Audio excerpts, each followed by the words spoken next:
Uy, dos lang to. Yes. Mushroom. Yes, may pang carbonara, spaghetti, lahat ng pastang naiisip nyo.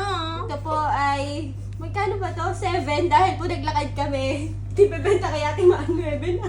Uy, 7 lang pala yan. Walang iya kayo. Oy, ano yan? 795. Oo. 7.95 po, luncheon meat. US yan, US brand po yan. Yes. Kitchen? American kitchen yan, no? American Kitchen. Maharang ka. Ay, sorry. Yan. Last one. Last one.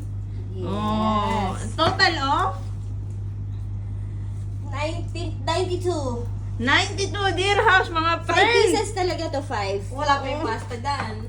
Oh. Meron pa, wait lang. Ayun, no? Pakita pa yung mga nandun. Uy, meron pa daw. Tingnan natin dito, tingnan natin. Oops.